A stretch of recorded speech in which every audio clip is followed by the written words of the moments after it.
a la metafísica. La metafísica comienza, diríamos nosotros, con una ontología, es decir, con un análisis del ente, en tanto es ente. Este análisis del ente en tanto es ente no es indudablemente un análisis de tipo químico, no es un análisis de tipo físico, no es un análisis que necesite ningún aparato para realizarse. Basta con el ejercicio puro y exclusivo de la razón. Es la razón la que lo retiene. En el pensamiento moderno, la ciencia moderna, parece que hay un cierto desdén por la razón.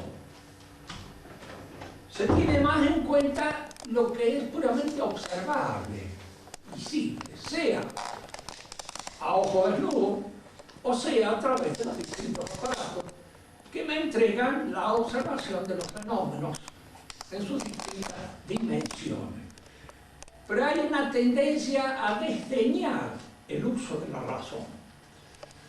Tendencia que no se hace sentir, por ejemplo, en la matemática, donde indudablemente impera el uso de la razón y que nadie discute. Porque el ente matemático es un ente de razón, no existe fuera de la razón, no es un ente real, y por ende la ejercitación del razonamiento se da en la matemática de una manera pura, total, completa. Nadie dice, mire, vamos a discutir en torno a cómo son los ángulos, observando los distintos ángulos que se me pueden presentar a la vista, porque ninguno de estos es un ángulo. El ángulo es una definición. Y como definición, allí se realiza pura y exclusivamente. De manera que es, en su totalidad, un ente de razón totalmente transparente a la razón. Este razonamiento propio de las matemáticas se puede aplicar en muchos conocimientos. Es decir, hay muchos conocimientos que permiten una lectura matemática, pero hay otros que no lo permiten. Y eso es lo que da a la ciencia este volumen, esta complejidad, que hace que el concepto de ciencia sea, como hemos dicho en las clases anteriores, un concepto análogo, no unívoco. Y la univocidad en la ciencia es lo que podríamos llamar una suerte de trucidación, porque la univocidad en la ciencia echa en saco roto todos los conocimientos científicos que no responden a un único y exclusivo método que es el propio de la ciencia positiva. La filosofía es ciencia. Se llama filosofía porque es un carácter especial de la ciencia. La matemática también se le llama ciencia exacta. ¿Por qué? Porque tienen una exactitud que no tienen los otros saberes. ¿Y de dónde proviene esa exactitud? Proviene esa exactitud precisamente del carácter puramente racional del ente matemático, que permite una exactitud en sus conocimientos que no lo permiten los otros entes que tienen una realidad óptica, una realidad efectiva, una realidad fuera de la mente. Y al tener una realidad fuera de la mente, indudablemente no pueden ser totalmente resueltos por el concepto. El concepto no los abarca en su totalidad. Cuando nosotros analizamos el ente en su totalidad, en su universalidad, descubrimos en primer lugar en él esta composición de actipotencia a la que hemos hecho referencia ya en estas clases anteriores. Es decir, en todo ente hay una perfección, algo que lo hace ser eso que es. Lo que hace que este libro sea un libro y lo que hace que uno de nosotros sea una persona humana es una perfección. Y eso es lo que está en acto. Pero al mismo tiempo, si examinamos bien este ente en su perfección, descubrimos que puede tener otras perfecciones. O perder perfección, corromperse o perfeccionarse.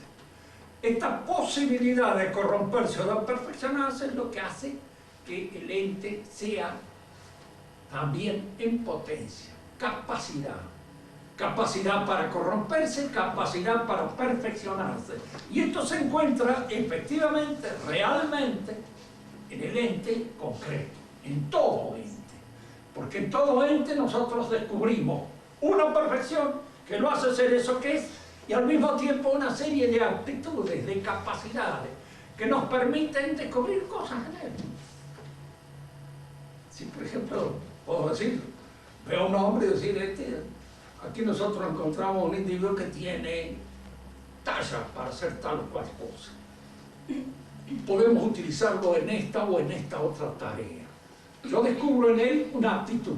Me puedo equivocar, puedo no tenerla, pero el descubrimiento en él de esa capacidad es el descubrimiento de una potencia, de una posibilidad. Ahora, hay que distinguir entre potencia real, ¿sí?, y posibilidad lógica. Ya después vamos a ver de dónde surge esto. Pero no hay que confundirla. Les decía yo un ejemplo muy simple y muy claro. Toda mujer puede ser mamá, así en esencia. Pero algunas pueden no serlo. Entonces, la potencia real, la capacidad real para hacerlo, hay que verlo en el acto existencial. No se puede deducir de la noción puramente abstracta las capacidades que puedan tener. Esta deducción de una cosa puramente abstracta es algo que trae como consecuencia una serie de errores muy típicos de la época en que vivimos, en el que se confunde lo que es existencial, propio del ser, del acto, de aquello que es puramente potencial o propio de una esencia. Les explicaba yo cómo no se pueden deducir los derechos que tiene un hombre de la definición del hombre, de la idea puramente abstracta. Porque entonces usted concede una serie de derechos que, cuando se llega a la práctica, suceden como decía Mirabeau durante la Revolución Francesa. Dice, cuando se codifican todos estos derechos no queda ninguno, o quedan relativamente tan pocos que los demás van a pegar el grito en el cielo cuando se den cuenta de que esta declamación acerca de los derechos del hombre es una declamación puramente teórica, abstracta, en el aire. Falta la concreción real, porque falta la codificación efectiva, que es aquella que reconoce el derecho efectivo, existencial, que este hombre se conquista, logra, adquiere, como consecuencia de su perfeccionamiento, de su actualización. Aquí es donde nos encontramos nosotros con esto que ya habíamos iniciado, pero que ahora lo vamos a retomar. Cuando nosotros examinamos el ente y nos preguntamos qué es lo que realmente es en el ente, ¿qué lo hace ser realmente eso que es? Dicen que la tendencia inmediata de nosotros, la tendencia casi natural, es a favorecer y a enfatizar los aspectos puramente sensibles de la realidad. Porque es lo que tiene consistencia, sustancia, lo que resiste al empuje, lo que de alguna manera se para delante nuestro, lo que puedo tocar, ver. O decir, Tomás Dídimo, si no toco, si no pongo mis dedos en la llave, no voy a creer. ¿Por qué necesitaba ese aliciente y esa constatación total de lo sensible? Porque lo primero que ocurre en nuestra inteligencia, nosotros no estamos formados en una realidad sensible, del orden puramente sensible frente al cual nos descubrimos existiendo. Nosotros podemos sacar una serie de inducciones que nos permiten constatar también la existencia, más allá del orden sensible, de un orden inteligible. Y les he explicado a ustedes cómo esto se observa en el movimiento mismo de la ciencia. Toda ciencia parte de la realidad sensible, y aquí parte. Pero de la realidad sensible yo sumo hasta obtener una noción o una ley que ya no está en la realidad sensible. En la realidad sensible existe Pedro, Juan, Héctor, cualquiera. El hombre no existe en la realidad sensible. El hombre es una noción universal que se encuentra aquí, en el orden inteligible. Y la ciencia, fíjense, no versa sobre lo individual concreto, sino sobre lo universal, abstracto. Por eso nuestro conocimiento de lo concreto es siempre un conocimiento asintótico. No logramos penetrar la concretidad de lo real. Hay una tendencia en el pensamiento moderno que nace precisamente con el existencialismo y especialmente en un pensador cristiano, Tanés, de querer, diríamos, penetrar en lo concreto. Es decir, un poco decir, volvamos a lo que es concreto. Y hay una tendencia a querer abarcar conceptualmente lo concreto. Pero ustedes hagan una pequeña y sencilla idea. ¿Tienen ustedes un concepto que diga exactamente quién es este señor o esta señorita que está frente a mí? Fíjense que todo lo que digan es universal y abstracto. Es rubia, hay muchas rubias. Morena, hay muchas morenas. Es baja, es alta. Gorda, flaca, etcétera, etcétera. No digamos gorda porque se pueden ofender. Pero todas esas referencias son referencias conceptuales universales. Ningún concepto es de lo particular y concreto. De manera que lo particular y concreto no está mencionado por un concepto que de alguna manera lo distinga. Aquí hay que recurrir a veces para hacer esas distinciones al símbolo, porque el signo no basta. El signo siempre es de lo universal y de lo necesario. Es indudable que en las ciencias de la naturaleza yo parto de lo sensible, me remonto hasta la ley, en lo inteligible, porque la ley no es observable, sino es inducible por el entendimiento, y luego bajo para constatarla otra vez en los aspectos sensibles que me permiten constatar esa ley. Este es el movimiento propio de las ciencias, llamémosle así, que son ciencias naturales. La matemática procede de otra manera, porque si bien se funda en lo sensible, y ahí saco las ideas del número, saco las ideas de la figura, con las cuales se inicia la matemática. A mí no me pidan nunca un conocimiento más allá de las primeras letras, porque en matemática termino con la geometría y con la aritmética y después no sé más nada. Pero de alguna manera deduzco de que todo pensamiento matemático se funda en la observación de la realidad.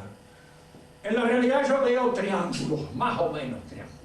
Y la idea del triángulo no es la que está en lo real, es una idea que se forma en la mente. Es una definición. Y el triángulo está en la definición, no en una cosa concreta. Por eso las ciencias matemáticas, una vez que se ha fundado en la observación de la realidad y de allí ha extraído la idea del número o la idea de la figura, una vez que posee la idea del número o de la figura, obra sobre los números y las figuras sin tendencia más a la observación de lo real y concreto. Es interesante esto, porque es indudable que cuando se hace metafísica, en toda metafísica real, históricamente determinada y concreta, como la metafísica de Platón, está operando sobre el metafísico una idea científica que le sirve de ciencia rétex, de ciencia normativa. En Platón era la matemática. Y por eso, en cierto modo, Platón se queda en un mundo de ideas y no desciende ya más al terreno de la realidad concreta. Las ideas platónicas, el amor platónico y todas las cosas que de alguna manera le encajamos nosotros, Belis Nolis, el adjetivo platónico, están siempre un poco en el aire abstracto de las entidades puramente matemáticas. Porque está fundada esta metafísica en las ciencias matemáticas. Siempre una mala idea rétrix. En Aristóteles va a haber una descendencia hacia las cosas, porque Aristóteles era médico por origen, no matemático. Y de alguna manera este hábito de la observación de los seres concretos es el que lo hace ser más realista que su maestro y lo que lo hace descender un poco de las nubes en las cuales Platón coloca sus nociones hacia esta realidad más concreta que es el ente físico que está frente a nosotros y que es del cual extraemos nosotros las ideas que pueden permitirnos edificar una auténtica metafísica. La pregunta nuestra era esta: ¿qué es lo que realmente siente? Y al mismo tiempo dijimos que hay una tendencia natural a beneficiar lo puramente sensible en detrimento de lo inteligible. Pero si observamos mejor nos damos cuenta de que la metafísica nos enseña de que en su fundamento toda realidad es una idea. Tiene la consistencia de una idea. Porque ¿qué es esto? Bueno, esto es un hombre. Está compuesto de una serie de elementos químicos. ¿Pero qué es lo que lo hace ser hombre? ¿Los elementos químicos así tirados a la marchanta? ¿O una combinación de esos elementos químicos? Parece que es una combinación de esos elementos químicos. Si esos elementos químicos los distribuyo en esta forma, puedo lograr un hombre. Se decía muchas veces, para explicar de que el hombre puede surgir así de la nada, es decir, se puede lograr una materia viva en un laboratorio. ¿Y qué se ha demostrado con eso? Si se logra. ¿Qué es lo que se ha demostrado? Supóngase que en un laboratorio se fabrica un homúnculo. ¿Qué es lo que se demuestra con eso? Que en un laboratorio se puede fabricar un homúnculo. ¿Que se fabricó solo? No. Porque lo que se demuestra es que en un laboratorio se puede hacer. ¿Y que lo hace quién? Una inteligencia que combina los elementos que constituyen ese homúnculo y lo hace ser el homúnculo. En el fondo lo que constituye la realidad de una cosa es un orden, un programa, una programación de elementos materiales. Es decir, que lo material es en alguna manera aquello utilizado por un ordenamiento inteligente para constituir tal realidad. Y lo que hace a la realidad de la cosa es el ordenamiento inteligente. Si yo llego a esa conclusión, tengo que llegar a otra conclusión. El acto puro, lo que está en acto, es una inteligencia. Diríamos, Kant, diríamos nosotros, sí, estoy de acuerdo con usted, es nuestra inteligencia. Es nuestra inteligencia la que ordena las cosas. Al observarlas, al verlas, al comprenderlas, las ordena a su modo. Las ordena de acuerdo con los elementos que operan en la inteligencia y que formalizan la esencia del ente. Esta teoría es una teoría inteligente. No está hecha por un imbécil, porque Kant, pese a ser un individuo muy chiquitito y flaquito, era muy capaz y muy inteligente. Pero hay allí un hecho que escapa a esta teoría. Y fíjese que cuando un hecho escapa a una teoría, la teoría ya no da cuenta y razón de ser. ¿Cuál es el hecho? El error. ¿Por qué yerro? Si mi inteligencia es la que constituye el ente, una realidad, ¿por qué en ciertos momentos determinados yo no estoy acertado con respecto a la idea que tengo de esa realidad? Si fuera mi mente la que constituye la realidad, siempre tendría que estar en el acierto, porque yo sería como Dios. Soy, de alguna manera, aquel que crea la inteligibilidad de los entes. Y al crear la inteligibilidad de los entes, los hago de tal modo afines a mi inteligencia que no puedo permitirme ni una fisura errónea en mi interpretación del ente. Mi interpretación del ente es el ente. Es eso que está allí. Entonces, si mi interpretación del ente es el ente, no hay error. No puedo cometer errores. Y si cometo errores, tengo que cambiar la teoría, porque no está de acuerdo con lo que me dice a mí el sentido común, cosa que es el menos común de los sentidos, según dicen los buenos filósofos. Lo que me dice el sentido común es que tengo que adecuar mi inteligencia a los datos que me permite la observación de lo real. Entonces les digo una cosa.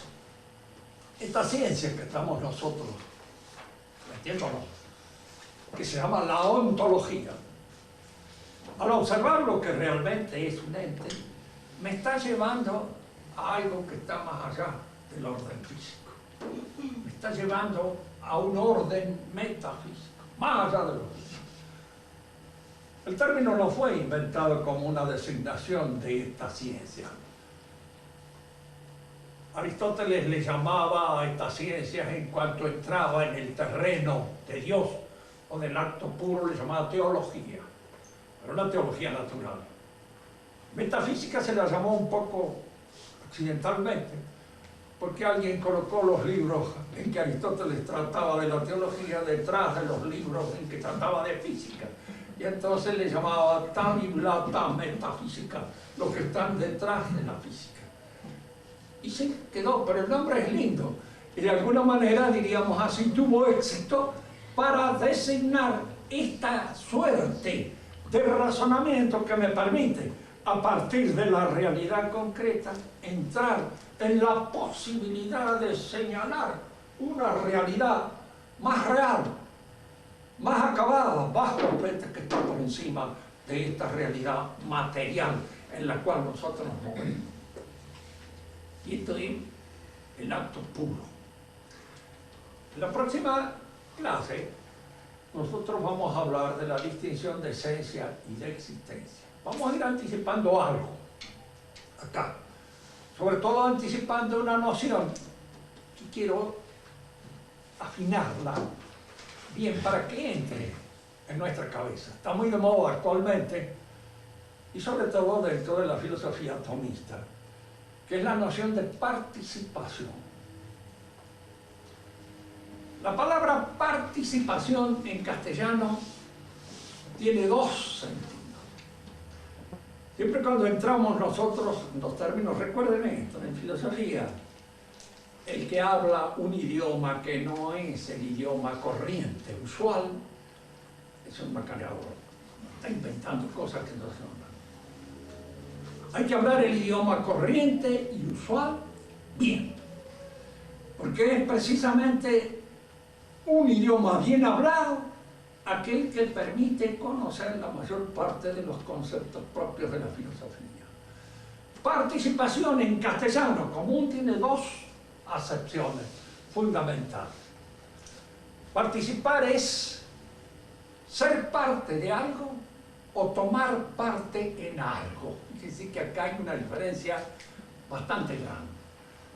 Soy parte de una familia a la cual pertenezco como parte. Fíjense que esto no implica que no participe también y tome parte en la familia.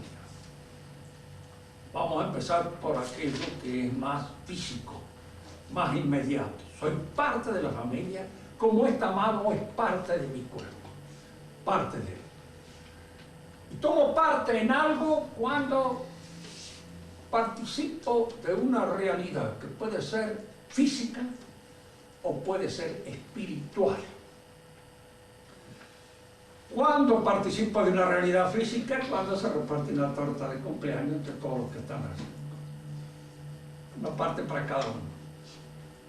Es importante destacar esta diferencia, porque la mayor parte de los problemas en las reparticiones vienen de la participación en la parte física, concretas, materiales.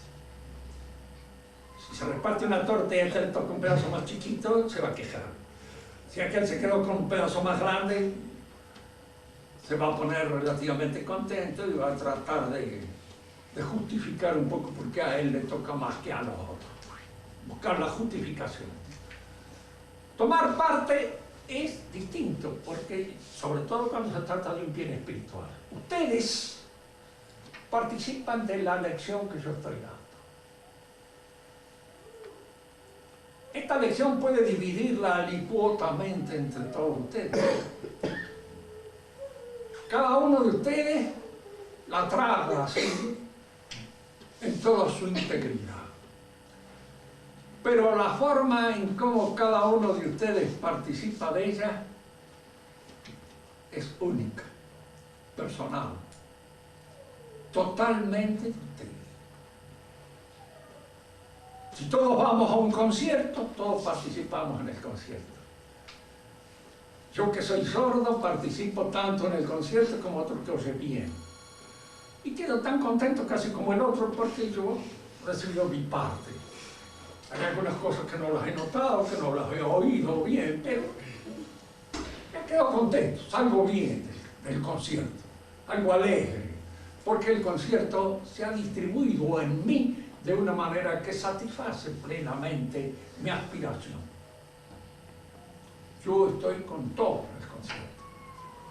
Al lado mío hay otro que sabe mucho más música que yo. Y yo no lo envidio, porque no sé lo que está. Yo gozo lo mío, y él gozará lo suyo. Que en él haya una presentación más profunda, muy probable. Fíjense que es tan interesante, que hay una parte en que generalmente cuando se habla de cómo gozarán de Dios los bienaventurados en el cielo, hay una versión protestante que dice que en el cielo somos todos iguales. Y hay una versión católica que dice que cada uno participa en el cielo con lo que cada uno es. Yo no puedo aspirar a tener la misma situación de beatitud que la Virgen Santísima. ¿Por qué? Porque no creo que me den cuero para tanto, mucho menos, mucho más cerca. Pero el cielo es como un concierto. Voy a un concierto, no sé si este señor que está al lado mío sabe mucho más música que yo, hay cosas más que yo no sé. Yo gozo lo mío. Y mi ecuación está perfectamente llenada con lo que escucho del concierto. Yo observo y participo en el concierto con todo lo que soy. Y todo lo que yo soy está satisfecho con esa música que escucho. Todo lo que son cada uno de ustedes participan de esta lección. ¿Quién es el que profundiza más o menos? Esto es una cuestión personal, que cada uno de ustedes verá y comprenderá. Si salen conformes, es decir, sí, yo entendí lo que decía, está bien, ha llenado su cuota y de alguna manera yo he llegado a hacerme comprender por esa persona. Que esta persona me comprendió más que aquella penetró más, que aquella sacó una serie de conclusiones que esta otra no alcanzó a ver o no vio. Eso es un misterio propio de la participación espiritual. Digo esto porque indudablemente nosotros como criaturas estamos sostenidos por la inteligencia y la voluntad de Dios. Él nos crea y Él nos sostiene en la realidad. Y nosotros participamos de su ser, participamos de lo que Él es. ¿En qué medida participamos nosotros? Bueno, aquello depende de la plenitud y de la generosidad con que vivamos la plenitud de nuestra vida.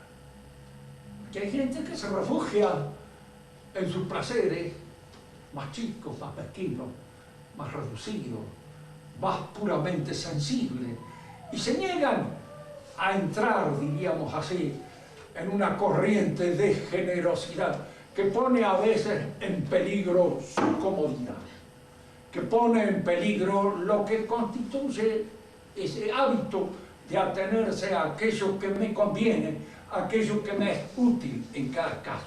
Y entonces la participación del ser es más pequeña, más chiquita.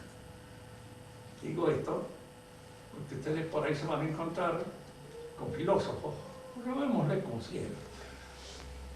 Yo no les suelo llamar filósofos a todos los filósofos modernos, porque a mí me da la impresión de que son más bien poetas que filósofos. Inventan un pensamiento en torno a lo que, pero no filosofan en el sentido social, cabal, que tiene la verdadera filosofía. Ustedes van a oír incluso a veces a profesores, aprenda a filosofar por su cuenta. Es como si alguien le dijera, mira, usted va a aprender química por su cuenta. No estudie lo que han dicho los otros. Usted por su cuenta va sacando. Sí, imposible. A nadie se le ocurre semejante disparate en materia del conocimiento de la ciencia positiva. Como esto va a ser un intérprete del derecho original, especial, de él. Él da una interpretación. Así le va a ir con los clientes. Porque de alguna manera, es claro, las soluciones que él puede dar pueden ser personalmente muy inteligentes, a lo mejor fantasía, pero está nadando en plena fantasía. Está en el terreno de lo que es puramente inventivo y pertenece a la parte poética o creadora de la actitud humana. La filosofía es ciencia, y como toda la ciencia, es algo que se hace y se construye socialmente, a través del idioma común y a través del esfuerzo de mancomun que realizan las distintas generaciones para penetrar en los intríngulos, en los entresijos de las cosas, de la realidad. Pero yo me tengo que beneficiar con el esfuerzo de los demás y de alguna manera ponerme en contacto con ese esfuerzo para poder adelantar algo. Eso sucede con cualquier ciencia. ¿A quién se le ocurre que fulano de tal es tipo original? Parece ser que filosofía es la última palabra, ser original es una gran cosa. Pero ser original en filosofía es como ser original en teología, es decir, este tiene una idea de Dios particular de él, que la maneja él, no es la idea de Dios que en cierto modo se ha ido forjando como consecuencia del esfuerzo de comprensión del misterio divino de los hombres, sino que es una cosa que se inventa él por su cuenta. Diríamos nosotros entonces, volviendo a nuestro razonamiento, que nuestra participación en el ser de Dios está dependiendo de la generosidad con que nosotros vivamos. El fuerte no es aquel que se sube al hombro de los demás, los pisotea y sobre ellos levanta y edifica su fortuna o edifica su gloria, su suerte. Ese fuerte, a la manera de Nietzsche o a la manera de Maquiavelo, no es fuerte, es un egoísta. El hombre fuerte es el hombre generoso, es el hombre que de alguna manera, diríamos así, ofrece hacia los demás la irradiación de lo que él es. Y en este sentido, fíjense, el ejemplo que nosotros tenemos siempre tiene que ser Cristo. El ofrecimiento de Cristo es total. Incluso como materia de comida se ofrece, para que lo comamos. Y al comerlo lo incorporemos a nuestra realidad. Y al incorporarlo a nuestra realidad vayamos cristificando nuestro cuerpo, nuestra sangre, nuestra carne, para hacerla una carne, una sangre trascendente, como la ve. En este sentido, la participación de los bienaventurados en el cielo depende de la generosidad con que cada uno de nosotros ha vivido sus propias virtudes. Y esto, yo lo estoy diciendo. Si alguno de ustedes le dijera, ¿con qué autoridad? Así yo lo digo. Personalmente soy bastante desde el, como le diré, bastante del Islam, de manera tal de que no es esto el resultado de una experiencia personal, es simplemente el resultado de una reflexión.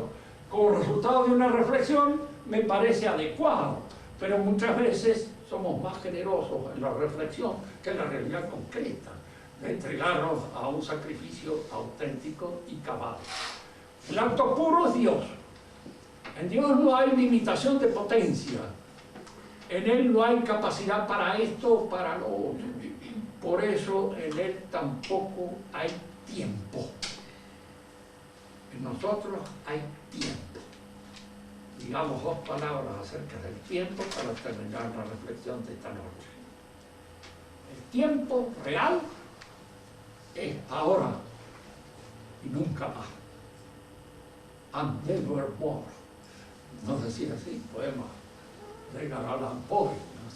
Hoy y nunca más. ¿Por qué? Porque el pasado lo vemos ahora. Y al futuro lo estamos desde ahora considerando como una perspectiva. Pero el futuro todavía no es y el pasado ya no es. Y esto que pasó, pasó, definitivamente. No vuelve más. Y siempre nos encontramos en este elemento puntiforme, que es el instante. El instante en que vivimos.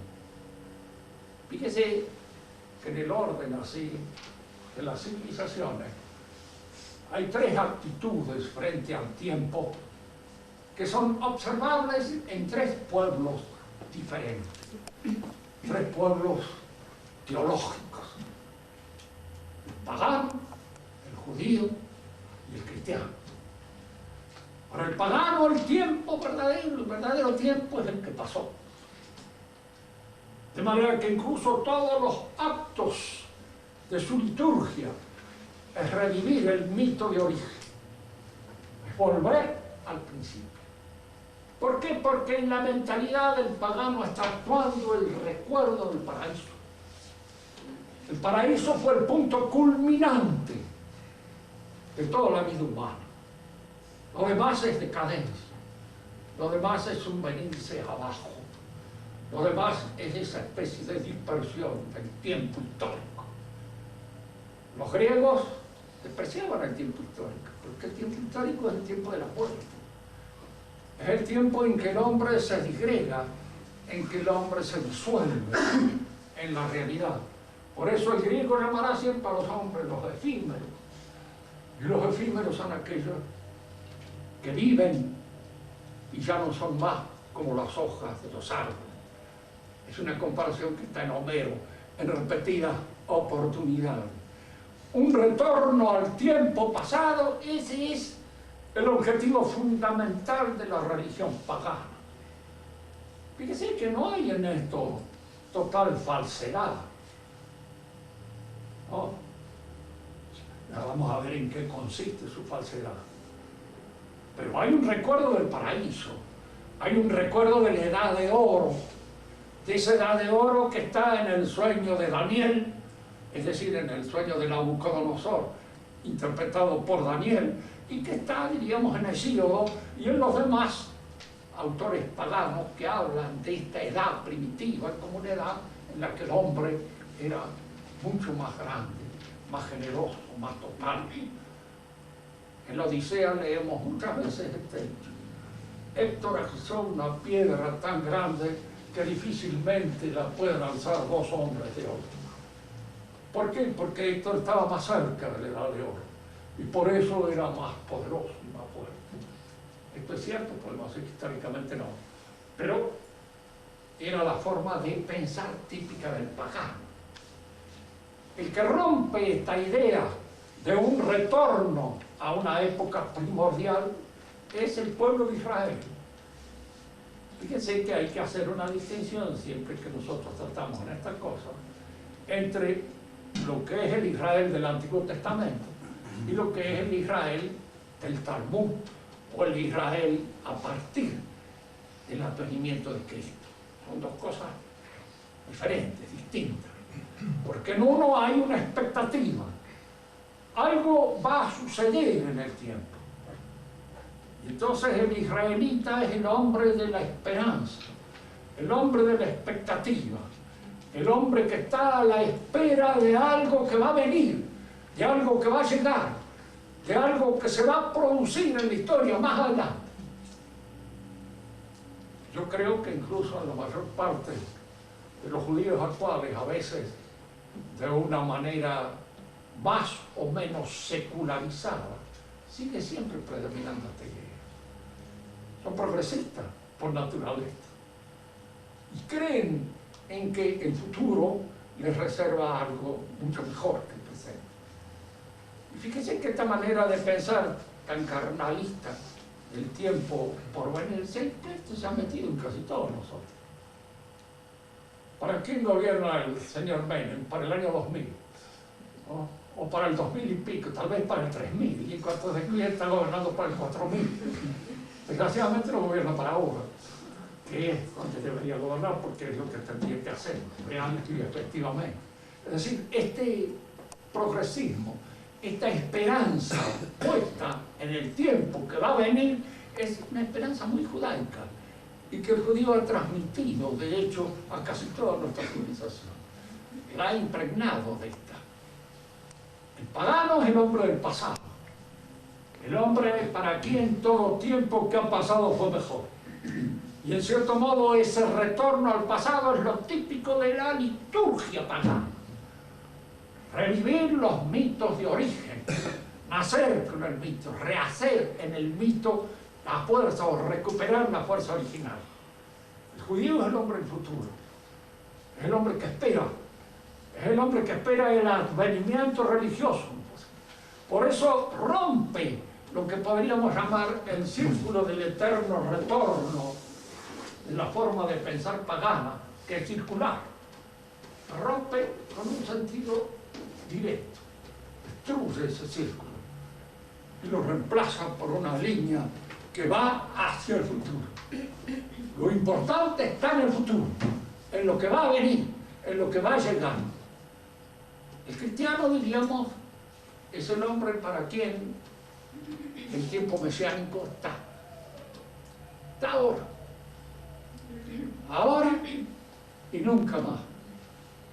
Fíjense, yo siempre tengo como santo predilecto al buen ladrón, a San Dimas, que espero que también ore por mí y me salve en el último momento de su vida. No porque yo sea chorro, pero de alguna manera soy argentino y tengo miedo de ser más chorro de lo que creo. Pero el buen ladrón es el hombre que se salva. ¿Ya? ¿Cuándo? Ahora, cuando él da la palabra de afirmación. Fíjense que la da en un momento y en un trance en que nosotros estaríamos como el otro, como el mal ladrón, acordándonos de la madre de todos los tipos que están ahí cerca nuestro y que han de alguna manera contribuido a que yo me encuentre ahora colgado en la cruz. Pero este hombre que está colgado en la cruz es la situación más violenta que se le puede pedir a un hombre que le reconoce la divinidad, este que está al lado, este que está acá al lado mío y que padece lo mismo que yo, este no es igual que yo. Este es algo que yo, ¿cómo lo adivina? ¿Cómo lo ve? ¿Cómo lo observa? ¿De qué manera estos ojos están abiertos para permitirse el lujo de observar esa realidad divina que agoniza y que está agonizando junto a él? Realmente es una situación única, una situación que él coge por los cabellos en ese momento y reconoce la divinidad de Cristo. Se salva. ¿Por qué? Porque el cristiano es el hombre del momento, el hombre del instante, el hombre en quien lo esencial es ahora. ¿Cuándo debo elegir? Sí. ¿Cuándo debo elegir lo mejor? Ahora mismo, ahora en este instante. No dejar para mañana ni dentro, no, ya mismo es donde debo estar con la verdad. Ya mismo es cuando debo estar con aquello capaz de salvarme. Ya mismo debo hacer el reconocimiento de la divinidad de Cristo y con el salvarme. Porque es el instante lo que a mí me permite realizar. Y Dios se realiza también en un instante. El misterio más profundo para nosotros es pensar cómo somos o cómo seremos cuando nos encontremos en la dimensión de la eternidad.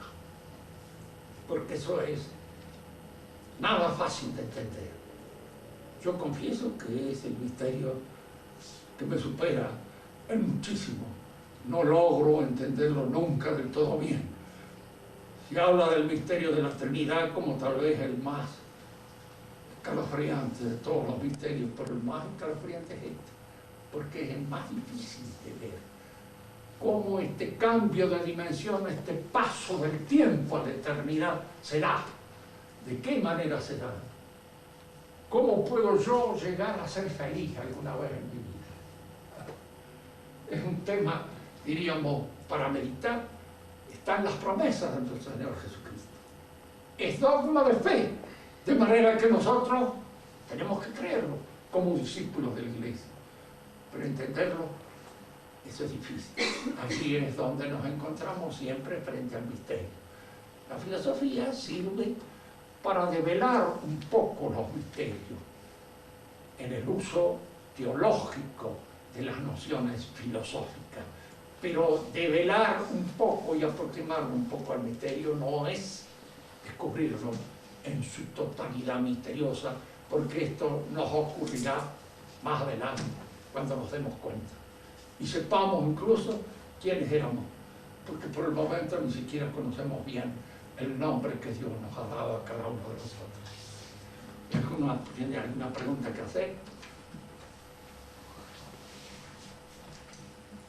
Una cosa, porque a veces la pregunta que uno se hace es decir, bueno, ustedes son tomistas.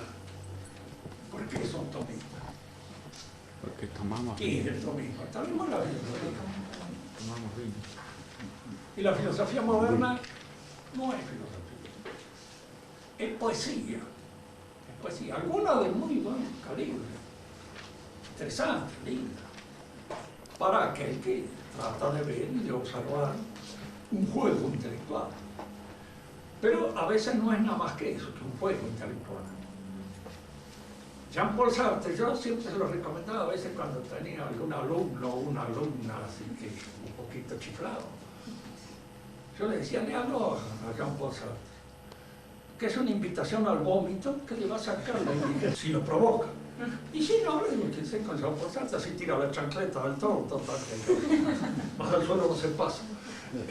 Pero le digo, es muy lógico, es una lógica terminante. Terrible. Y como lógico, es el hombre que prefiere el absurdo al misterio. Porque fíjense que nosotros tenemos que elegir entre el absurdo o el misterio. Nuestra vida es misteriosa. Nuestro destino es misterioso. Es misterioso todas las cosas que Dios incluso nos ha revelado acerca de nuestro destino y de nuestra vida. Pero si nosotros abandonamos eso, lo que nos queda es el absurdo total. ¿Qué somos?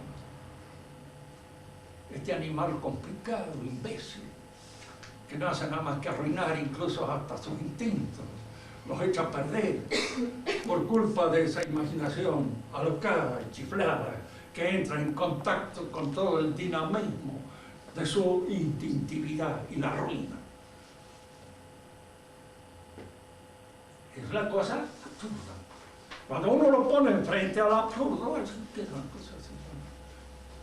O elijo esto, o elijo el misterio. A mí no me cabe ninguna duda, prefiero el misterio. Me doy cuenta que no lo entiendo del todo muchas veces. Bueno, ¿qué va a hacer? Tratamos de arrimarlo en lo posible. La Iglesia nos ayuda.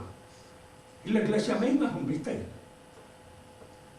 Y hoy más que nunca es misteriosa para la mayor parte de nosotros, que no sabemos bien por dónde diablos vamos y por dónde anda. Ya no es luz que ilumina. Antes sí, antes había una luz segura. Ser católico era una cosa real, auténtica. Ser católico, hoy no se sabe ni qué es ser católico. Porque antes de ser protestante era cualquier cosa. Uno podía tener la idea más alocada con respecto a todo lo que pudiera ser las verdades de fe. Pero ser católico era una cosa firme, segura. Claro, era esto, estaba acá, caía en esto. Hoy día. Y eso es un misterio también. ¿Qué decía Clarita? Cuando hablaste de la participación, ¿no es cierto? Que en una parte dijimos que era tomar parte de algo. ¿Cómo? Cuando dijimos que la participación en unas acepciones es tomar Sí. parte de algo. Sí. En tomar parte de algo hay como libertad para Bueno, uno hay elegir. una cosa que es participar o es ser parte de algo tomar. o tomar parte en algo. Soy parte de una familia. Tomo parte en un concierto, pero sin ser parte del concierto, porque lo estoy escuchando nada más, ¿no es cierto? Y entonces, en ese sentido, diríamos así, es cuando ya se trata del bien espiritual en el cual participo. Ahora, esos bienes espirituales en los cuales cada uno de nosotros participa con toda su realidad. Y es en esa realidad, porque cada uno de nosotros, gracias a Dios, somos desiguales. Esa idea de la igualdad en los hombres es una idea matemática. La igualdad se da en las matemáticas nada más. Fuera de la matemática no hay igualdad. Ustedes pueden decirle así con toda seguridad, mire, ni un piojo es igual a otro. Ustedes recuerdan ese de los lunáticos de Chesterton cuando el que está observando las gotas de agua, todos iguales, dice. Y entonces el otro le dice, no, le dice, mira bien. Y vas a ver cómo en esta el sol se grisa de una manera y en esta otra de otra. Y es en la desigualdad donde vas a encontrar el gusto por la vida.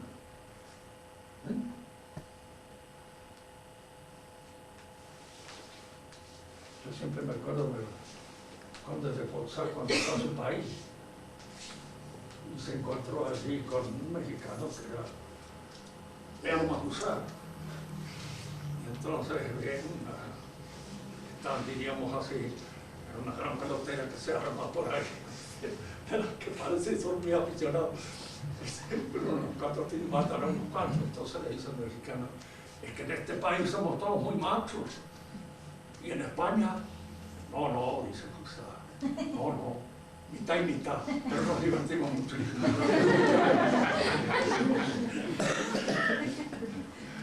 Porque si fueran todos iguales, Dios me libre, lo aburrido que sería el mundo. Por eso cuando hablen de algo se me ponen los pelos de punta cuando pienso que las mujeres pueden ser iguales a los hombres, Dios me libre. ¿Cómo uno se casa con una mujer que es igual a hombre? Puede ser algo asqueroso. No hagan ni pensarlo, siempre el conveniente era que cada señor su honor, que cada uno es desigual. Y precisamente diríamos la verdadera justicia está en descubrir lo propio de esto, lo que lo hace, lo que lo distingue, lo que lo hace diferente a los demás, no lo que lo hace igual. Y esa es tarea de aburrirlo. Porque en el amor que uno puede sentir por una mujer es cuando descubre precisamente aquello que le diferencia a todos los otros. Lo descubre. Y el amor es descubridor, y eso es lo que le permite descubrir. De tanto lo descubre y es de tanto la distingue y la destaca y la concibe aparte. Bueno. Pero, Tata. Sí, señorita. Por ejemplo, uno puede decir, yo elijo tomar parte de algo, o uno, aunque no quiera... Y a veces uno elige. A veces se elige. No siempre. Porque a veces no se puede elegir. Pero a veces se elige. Diríamos, eso es lo que se llama el libre arbitrio, la libertad de elección. ¿No es cierto? Es cuando uno está libre para elegir esto o lo otro. Sí. Pero claro, ese es el examen de todas aquellas cosas que te llevan a elegir esto o lo otro. Pueden descubrir una serie de determinismos, puede haberlo, ¿no? Pero eso es cuestión de entrar ya en las distinciones de la existencia con toda la opacidad que lo existente tiene. Muy difícil descubrir todo eso. ¿Qué es lo que a este fulano tal lo ha llevado a elegir como compañera? Es difícil decirlo. ¿Por qué? Porque, qué sé yo, allí se entrecruzan tantas aspiraciones, tantos apetitos, tantas ideas, tantas fantasías, etcétera, etcétera, que es muy difícil poder decirlo. Cuando el hombre es libre, el hombre es libre realmente cuando no está presionado por absolutamente nada. Entonces había ese existencialista que se casó precisamente con una mujer que le repugnaba particularmente para demostrar su libertad. No me gusta nada, no me atrae, pero precisamente por eso, porque soy libre, me caso con él. Así le fue. porque esta es la libertad del absurdo, ¿no?